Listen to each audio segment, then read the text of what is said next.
우리 누가복음 1장 26절에서 38절 말씀입니다.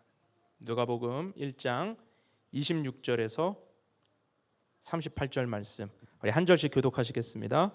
여섯째 달에 천사 가브리엘이 하나님의 보내심을 받아 갈릴리 나사렛이란 동네에 가서 처녀에게 이르니 그 처녀의 이름은 마리아라. 그에게 들어가 이르되 은혜를 받은 자여 평안할지어다, 주께서 너와 함께 하시도다 하니 처녀가 그 말을 듣고 놀라 이런 인사가 어찌민가 생각하매 천사가 이르되 마리아여 무서워하지 말라, 내가 하나님께 은혜를 입었느니라. 보라, 내가 잉태하여 아들을 낳으리니 그 이름을 예수라 하라. 그가 큰 자가 되고 지극히 높으신 이의 아들이라 일컬어질 것이요 주 하나님께서 그 조상 다윗의 왕위를 그에게 주시리니 영원히 야곱의 집을 왕으로 다스릴 것이며 그 나라가 무궁하리라. 마리아가 천사에게 말하되 나는 남자를 알지 못하니 어찌 이 일이 있으리이까. 천사가 대답하여 이르되 성령이 내게 임하시고 지극히 높으신 이의 능력이 너를 덮으시리니 이러므로 나실 바 거룩한 이는 하나님의 아들이라 일컬어지리라. 보라, 내 친족 엘리사벳도 늙어서 아들을 배었느니라.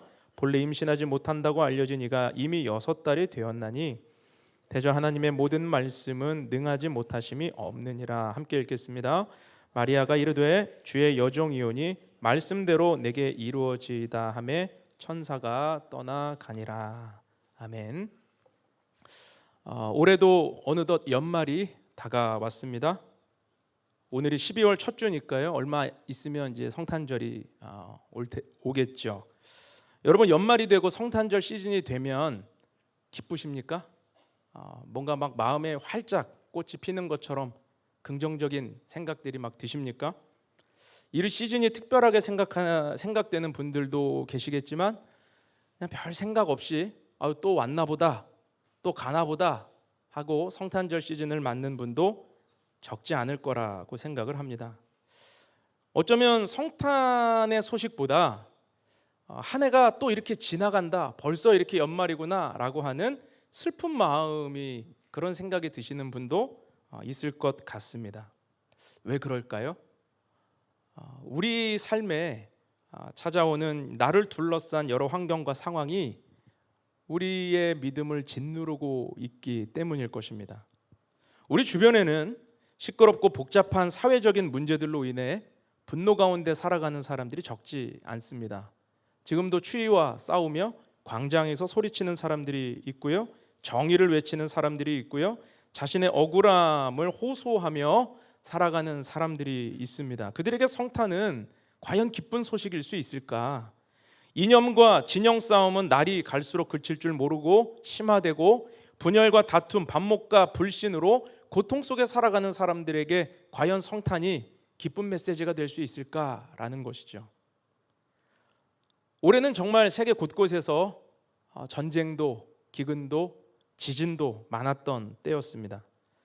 전쟁은 모두에게 비극이지만 그 중에서 어린이와 여인들에게는 엄청난 비극입니다. 이스라엘과 하마스의 전쟁을 통해서도 수많은 아이들이 비참한 죽음을 당했다라는 것을 우리는 매스컴을 통해 보고 들었죠. 너무 가슴이 아팠습니다. 또 생각했습니다. 왜 하나님의 아들이 예수께서 이 땅에 오셨는데 평화가 아닌 전쟁의 소식은 늘어가는가? 왜 이 세상에 이런 슬픈 일들이 일어나야 하는 것인가? 이런 고통 속에서 누가 성탄절을 기뻐할 수 있겠는가라는 거죠. 뿐만 아니라 사실 우리 개인의 삶에서도요, 풀리지 않는 문제들은 여전합니다. 재정의 문제는, 또 질병의 문제는, 관계의 문제는, 가정의 문제는 계속해서 우리의 마음을 어렵게 해요. 내가 해결할 수 없는, 내 마음대로 되지 않는 상황들이 나를 짓누르고 있다는 거죠. 이런 일들 속에서 과연 우리에게 성탄의 소식이 얼마나 기쁘게 다가올 수 있겠냐라는 것입니다.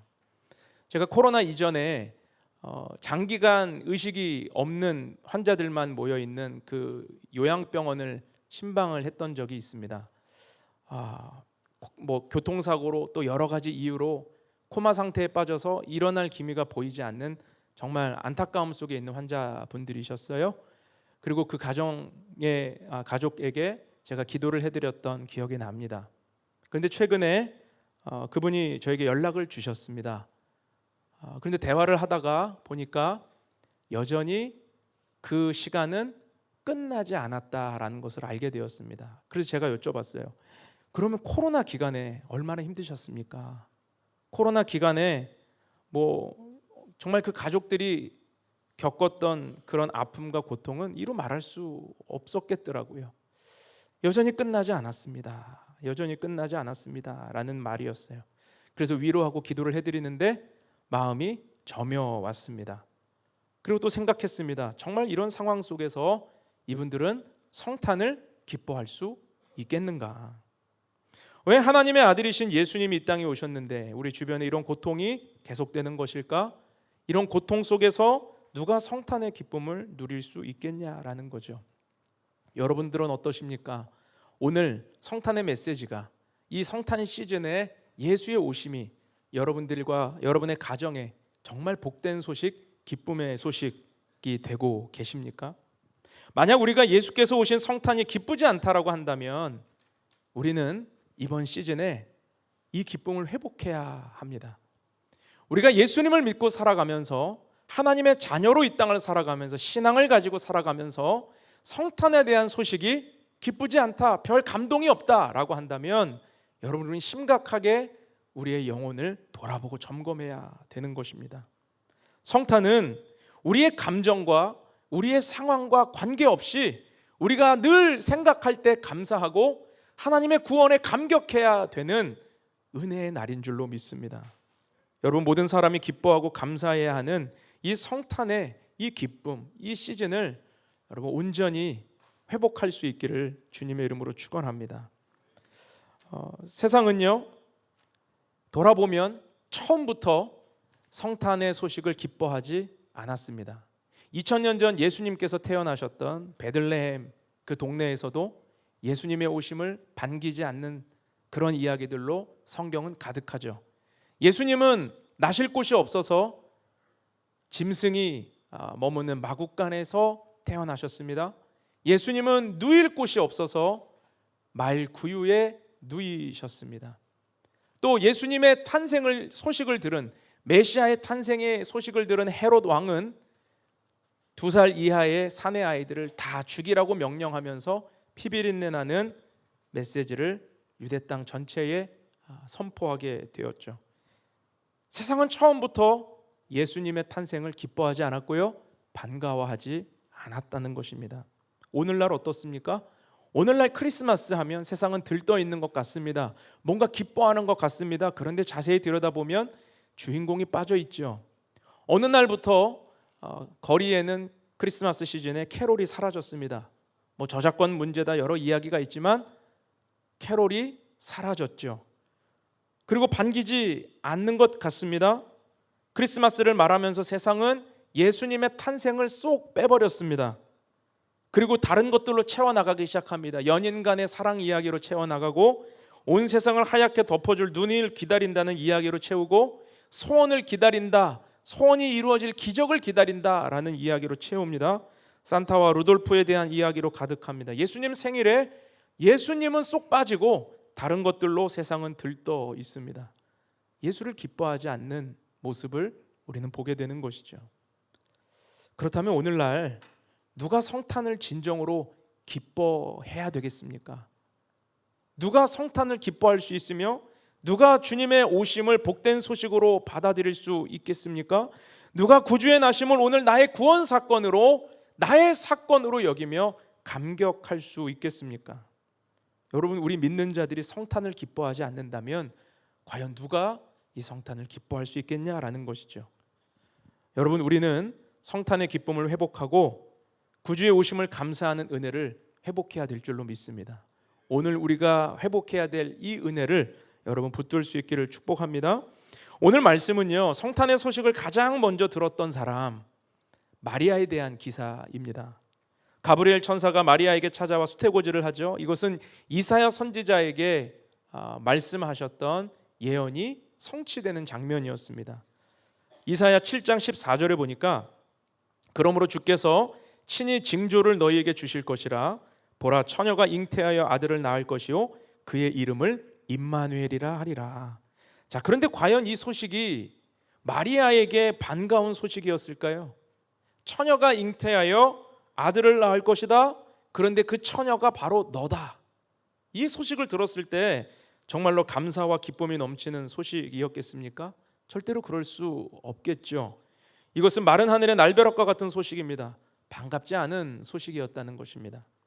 그런데 놀랍게도 오늘 우리가 읽은 본문에 보면 마리아는 놀라긴 했지만, 당황하긴 했지만 주의 말씀대로 이루어지기를 원합니다 라고 하는 고백으로 그의 믿음을 드러내더라는 거예요. 결국 마리아의 이 믿음을 통해서 성육신 사건이 일어나게 됩니다. 마리아의 이 믿음을 통해서 메시아가 처녀의 몸을 입고 잉태되어 이 땅에 나온다라고 하는 말씀의 약속이 성취되게 되었다는 것입니다. 마리아는 어떻게 이런 믿음을 보였던 것입니까? 천사가 전해준 소식에 거부하거나 불순종하거나 쳐내지 않고 어떻게 이것을 믿음으로 받으며 나의 사건으로 여기며 주의 뜻이 이루어지기 원합니다 고백할 수 있었던 것입니까? 오늘 우리는 마리아의 믿음에 대해 함께 묵상해 보려고 합니다. 마리아의 믿음이 저와 여러분의 믿음 될 수 있기를 주님의 이름으로 축원합니다. 그리고 성탄의 소식이 우리의 삶에 가장 복되고 기쁜 은혜의 메시지가 될 수 있기를 축원합니다. 오늘 두 가지를 볼 텐데요. 첫째로 마리아는 은혜를 은혜로 받았다라고 하는 것을 우리는 기억해야 됩니다. 은혜를 은혜로 받았습니다. 우리 28절에서 31절 말씀을 다시 한번 읽어보겠습니다. 같이 읽죠. 시작. 그에게 들어가 이르되 은혜를 받은 자여 평안할지어다. 주께서 너와 함께 하시도다 하니 처녀가 그 말을 듣고 놀라 이런 인사가 어찌함인가 생각하매 천사가 이르되 마리아여 무서워하지 말라. 내가 하나님께 은혜를 입었느니라. 보라, 내가 잉태하여 아들을 낳으리니 그 이름을 예수라 하라. 자, 은혜를 받은 자여 평안할지어다. 주께서 너와 함께 하신다. 이 말씀만 보면요, 정말 이 듣기만 해도 힘이 되는 말씀이죠. 듣기만 해도 너무 좋은 말씀이에요. 예언이 성취되는 일에 너가 쓰임을 받을 것이다. 너가 선택되었다. 이건 은혜다, 은혜다. 30절 말씀에서도 네가 하나님께 은혜를 입었느니라. 천사가 엄청 복된 소식, 기쁜 소식이라고 전해주고 있습니다. 그런데 그 은혜가 무엇입니까? 처녀가 임신을 한다라는 소식이잖아요. 여러분, 이게 왜 은혜입니까? 도대체 왜 이게 은혜이고 왜 이게 기뻐할 일이냐라는 거예요. 그렇지 않아도 로마의 압제 속에서 내일도 없이 고통하며 또 가난 속에서 하루하루를 열심히 살아가며 또 새로운 가정을 기대하고 정혼을 해서 정말 미래를 생각하고 살아가는 이 여인에게 갑자기 인생 자체를 허물어뜨릴 만한 소식을 전해주면서 왜 이게 은혜이고 기뻐할 일이라고 하는 것입니까? 여러분, 놀라운 사실은 마리아가요, 지금 이 유대 풍습으로 의하면 15세 미만의 소녀예요. 왜냐하면 정혼은 15세 미만의 소녀일 때 하게 되거든요. 그러니까 지금 소녀에게 찾아와서, 오늘날로 생각하면 중학생 정도 되는 소녀에게 천사가 찾아와서 이 소식을 전하고 있다라는 것이죠. 도대체 왜 이게 은혜냐는 것입니다. 여러분도 이 이야기를 들으면서 불편하지 않으세요? 여러분이 마리아라면 불편하지 않으셨겠습니까? 왜 이게 은혜냐는 거죠. 그런데 여러분, 사실 생각해 보시면 우리가 이 말씀, 이 기사를 보면서 불편한 마음을 갖는 이유가 무엇입니까? 불편한 마음을 갖는 이유가 무엇이에요? 우리가 생각하는 은혜와 하나님이 지금 주시는 은혜의 이 다름이 우리에게 느껴지기 때문이죠. 그 괴리 때문에 우리가 불편한 건 아닙니까? 지금 마리아 입장에서의 은혜는 무엇이 되어야 할까요?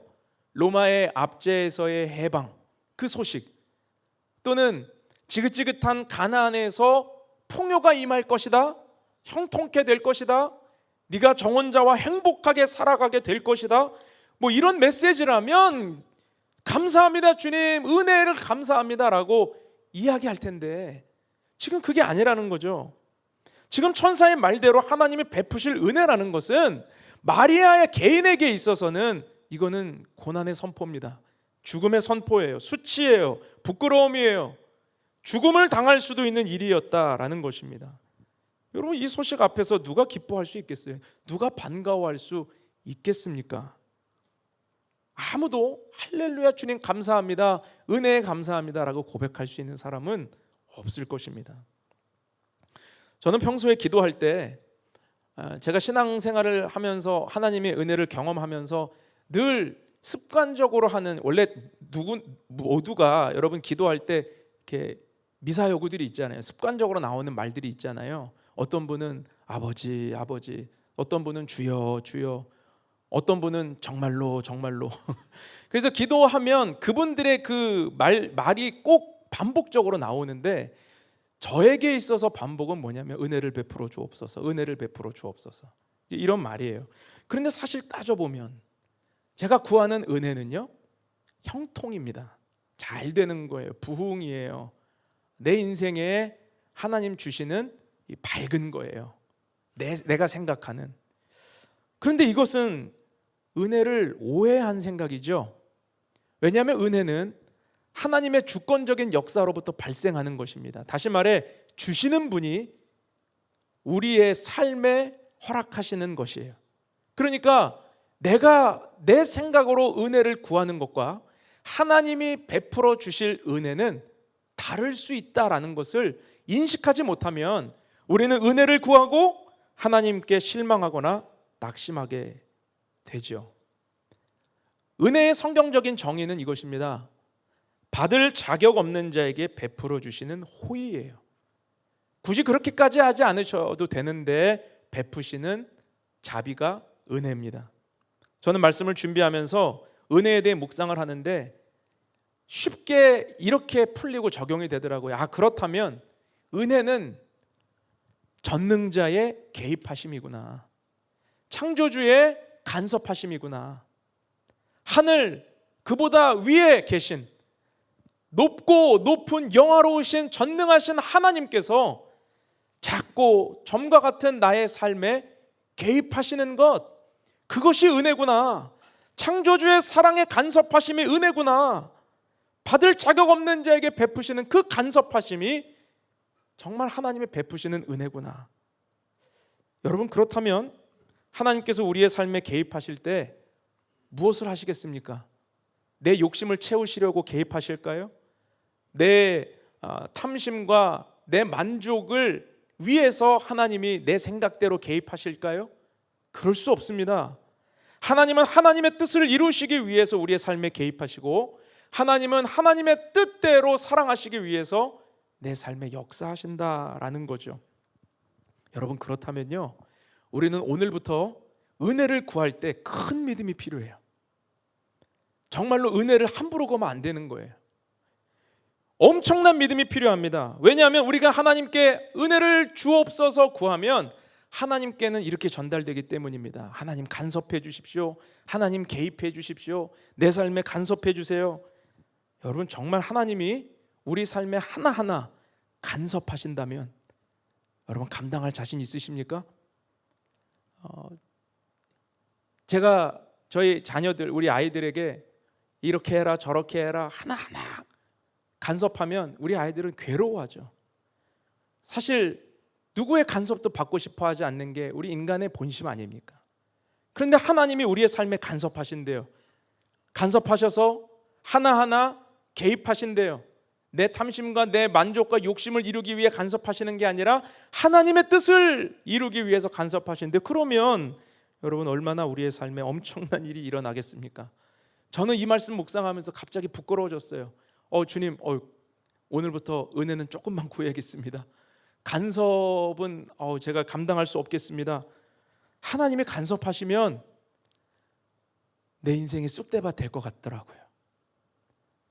여러분, 이 마음이 이해되십니까? 우리가 누군가를 전도해 보면요, 그분에게서 본심이 나와요. 계속 전도해 보면 결국 안 믿으려고 하는 마음, 또는 교회 나오지만 더 믿고 더 하나님을 만나고 싶은 마음이 조금 결여된 모습들을 만날 때 본심이 나와요. 아유, 은혜 받으면 큰일 나. 은혜 받으면 큰일 나. 은혜 받으면 갑자기 나를 어디 보내시면 어떡해. 갑자기 내 인생에 하나님이 뭔가 사명을 주시면 어떻게 안 돼, 안 돼. 난 여기까지가 딱 좋아. 사람들이 이렇게 생각한다는 거죠.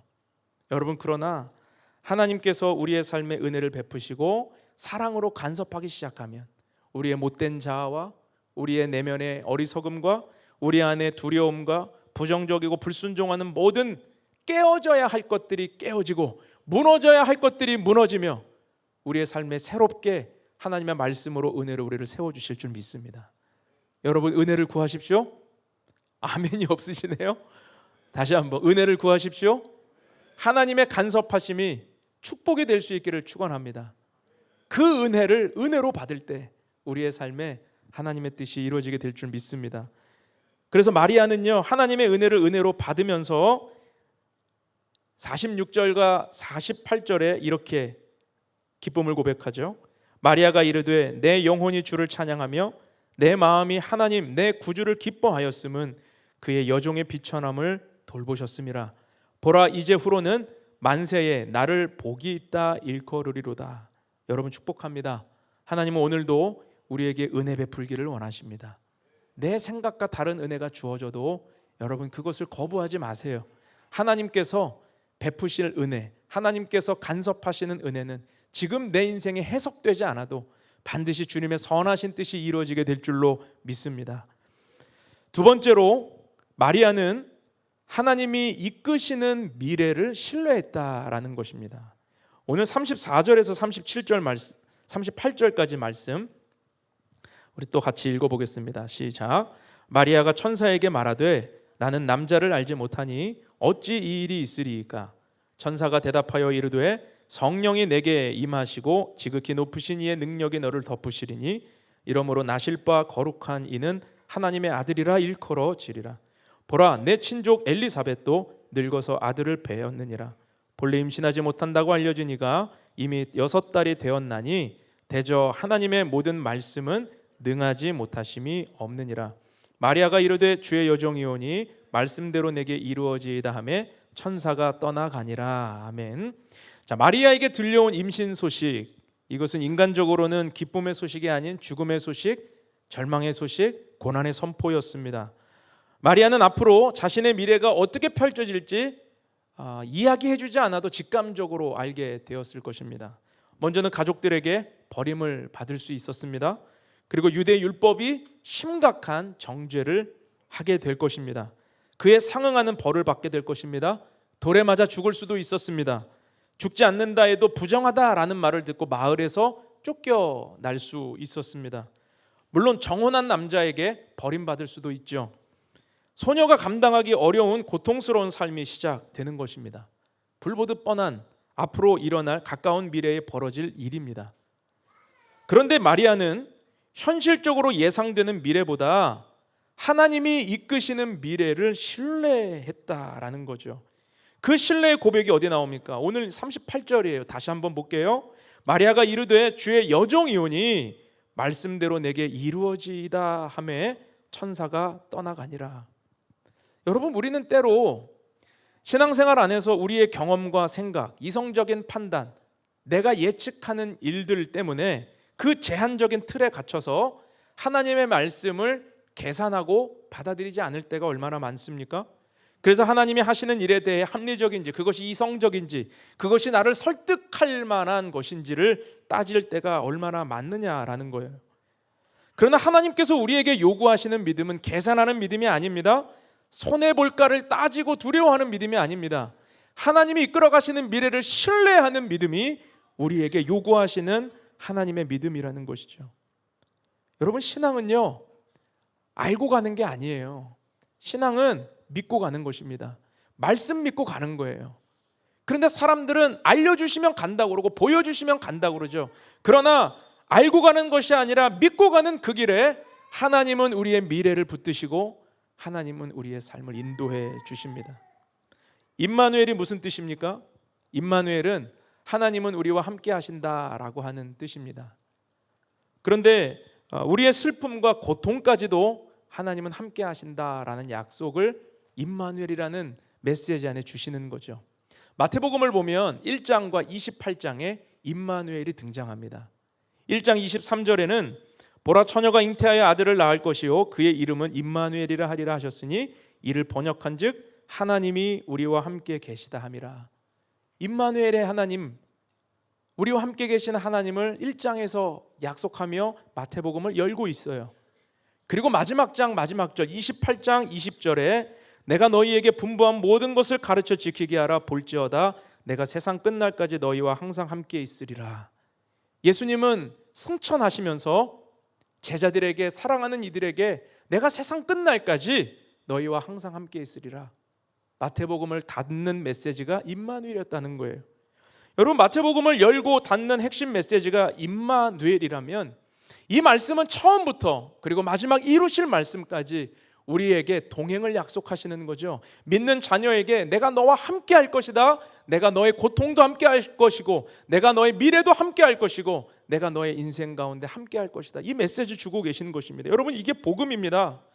하나님 전능하신 그분이 우리와 함께 계실 것이다 라고 하는 것이 처음부터 우리의 삶에 주시는 복음의 메시지라는 거죠. 하나님이 우리와 함께 하심을 믿는다면 우리는 그분이 이끄시는 미래도 신뢰해야 하는 것입니다. 다윗은 시편 23편에서 하나님이 이끄시는 미래에 대한 신뢰 가득한 고백을 하죠. 여호와는 나의 목자시니 내게 부족함이 없으리로다. 이 고백 가운데 나아가요. 하나님을 목자로 부르면서 자신을 양으로 인식하는 고백입니다. 여러분, 그런데 양은요 굉장히 지능이 떨어지는 동물이에요. 그리고 양은 시력이 약하고 스스로 살아갈 수 있는 능력이 없는 동물입니다. 아마 여러분 매스컴이나 이런 데서 아마 보셨을지 모르겠는데 양이요 스스로 털갈이를 할 수 없어서 가만히 놔두면 털에 파묻혀 죽어요. 그만큼 혼자 살아갈 능력이 전혀 없는 동물이 양이라는 거죠. 그런데 그 양이 목자를 잘 만나면 어디를 가나 걱정함이 없는, 부족함이 없는 인생이 되는 거예요. 목자의 품 안에서 양은 미래도 걱정하지 않습니다. 두려워하지 않습니다. 목자의 품 안에서 풍족한 꼴을 먹을 수 있는, 사망의 음침한 골짜기도 살을 수 없는 인생이 되는 것, 그것이 양의 운명이라는 거죠. 그래서 다윗의 시편 23편의 고백의 백미는 6절 말씀입니다. 우리 6절을 같이 한번 보겠습니다. 시작. 내 평생의 선하심과 인자하심이 반드시 나를 따르리니 내가 여호와의 집에 영원히 살리로다. 아멘. 자, 이 고백에서 미래에 대한 다윗의 믿음이 보이십니까? 내 평생에 지금 다윗은요 인생의 끝날 가운데 이전의 과거를 돌아보며 하는 고백이 아니에요. 앞으로의 평생을 고백하는 거죠. 앞으로의 내 인생 가운데 하나님의 선하심과 인자하심이 반드시 나를 따를 것이다. 한 번도 가보지 않은 미래예요. 한 번도 밟아보지 않은 인생의 길이에요. 그런데 지금 다윗은 어떻게 이렇게 고백하고 있느냐는 거예요. 하나님이 이끄시는 미래를 신뢰하는 믿음이 있기 때문에 내가 여호와의 집에 영원히 살리로다, 이렇게 자신 있게 고백할 수 있었다라고 하는 것이죠. 여러분, 마리아의 인생 속에서 성령으로 잉태되는 이 사건은 당장은 암흑과 같은 소식이었지만 하나님이 이끄시는 미래 속에서 그는 어떻게 되었습니까? 예수께서 인류 구원의 길을 여는 놀라운 그 시작이 되었다라는 것입니다. 하나님의 약속이 성취되는 주님의 오시는 통로가 되었다라고 하는 것입니다. 사랑하는 성도 여러분, 하나님이 함께 하시는 인생은 하나님이 책임지시는 줄로 믿습니다. 하나님이 함께 하심을 우리가 믿는다면 오늘 우리는 내가 살아가야 할 미래가 두렵다 해도, 걱정된다 해도, 캄캄하다 해도 그 미래를 주님을 신뢰하는 믿음으로 나아갈 때 우리는 오늘의 두려움을 극복하게 될 줄 믿습니다.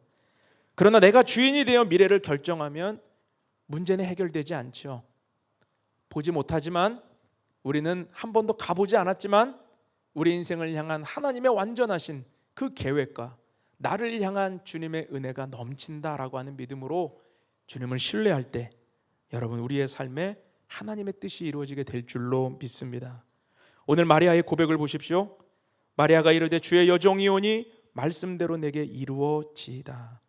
여러분, 말씀을 계산하고 계시다면, 그 말씀의 유불리를 따라 오늘 나의 삶을 돌아보고 계시다면 그 말씀을 있는 그대로 받아들일 수 있는 주님의 은혜가 있기를 바랍니다. 내 생각과 다르게 주어지는 상황도, 내 기대와 다르게 진행되는 인생의 일이라 할지라도 놀라지 마십시오. 하나님을 향해 원망하지 마십시오. 하나님은 오늘도 신실하게 우리를 인도하고 계십니다. 주님이 이끌어 가시는 미래가 완전한 길인 줄로 믿습니다. 말씀을 맺겠습니다. 여러분, 마리아처럼 은혜를 은혜로 아는 믿음이 있기를 축원합니다. 그리고 하나님이 이끌어 가시는 미래를 신뢰할 수 있기를 바랍니다. 그 믿음으로 성탄을 기뻐하고 예수를 기뻐하는 우리 주는교회 모든 성도들, 그 가정이 될 수 있기를 주님의 이름으로 축원합니다. 우리 함께 기도하겠습니다. 거룩하고 존귀하신 사랑의 하나님, 우리의 삶 가운데 성탄이라고 하는 이 귀한 메시지와 소식이 내 인생에 얼마나 이것이 복된 소식이 되고 있는지를 돌아봅니다. 그냥 시즌으로 느끼고, 연말이 또 오나보다, 또 성탄절이 어느덧 다가왔네, 별 감동과 기대 없이 이 시즌을 바라보고 있었다면, 하나님, 오늘 예수님께서 왜 이 땅에 오셨어야 하는지, 그 예수님께서 왜 인간의 몸을 통하여 낮고 천한 말구유의 마국간에 가장 낮은 곳에 임하셨어야 했는지 우리가 다시 한번 돌아보게 하시고, 나를 향한 구원 사건으로, 나를 향한 복음의 메시지로 우리에게 베푸신 하나님의 은혜였음을 회복하게 하여 주옵소서. 세상은 크리스마스를 기뻐하지 않고 오히려 상업적인 것들로, 그리고 흥청망청 즐기는 것들로 우리의 생각과 마음을 빼앗아가고 있지만, 본질을 놓치지 않게 하여 주시고, 이 시기에 우리의 믿음을 점검하고 돌아보며 세상에 우리의 마음을 빼앗기지 않고 하나님의 은혜 가운데 더 깊은 자리로, 주님의 말씀을 붙드는 자리로 설 수 있게 하여 주옵소서. 하나님, 우리의 인생도 마리아처럼 하나님의 말씀을 잉태한 자들 되기를 원합니다.